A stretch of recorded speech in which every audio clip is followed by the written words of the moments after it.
Alain, propos d'un Normand. L'instruction et l'échafaud. Il y a trop d'illettrés, dit l'un. Voilà pourquoi il y a tant de crimes.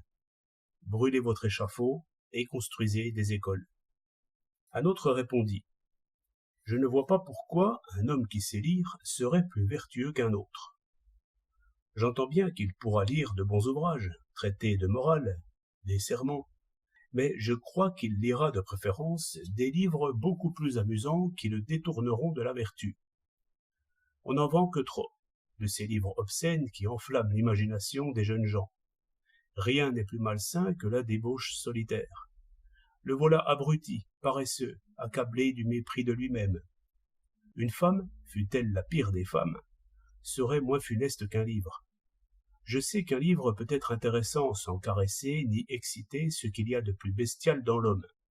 Mais prenez garde, vous allumerez alors des passions homicides qui porteront avec elles un air de noblesse et formeront l'esprit du jeune à cette idée qu'une violence généreuse est parfois plus belle que la justice.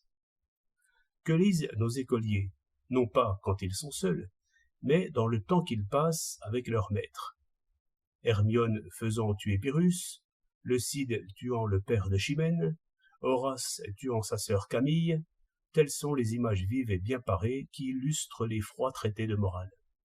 Ô berger de moutons, toi qui ne sais lire que dans les nuages et les étoiles, tu ne connais pas ton bonheur. Le sage dit alors. Mes amis, ne doutons point de la raison. Ne disons pas que la science est étrangère à la vertu, et que la sagesse ne peut pas être enseignée. En vérité, l'expérience n'a jamais été faite. Dans nos écoles, grandes et petites, on enseigne, sous le nom de science, quelques résumés bien secs qui chargent la mémoire et n'éveillent point le jugement.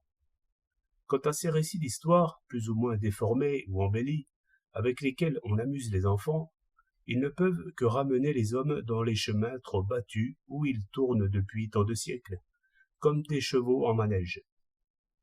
Toujours des rois et toujours des passions royales. Qu'est-ce qu'un bandit? C'est un homme qui se proclame roi.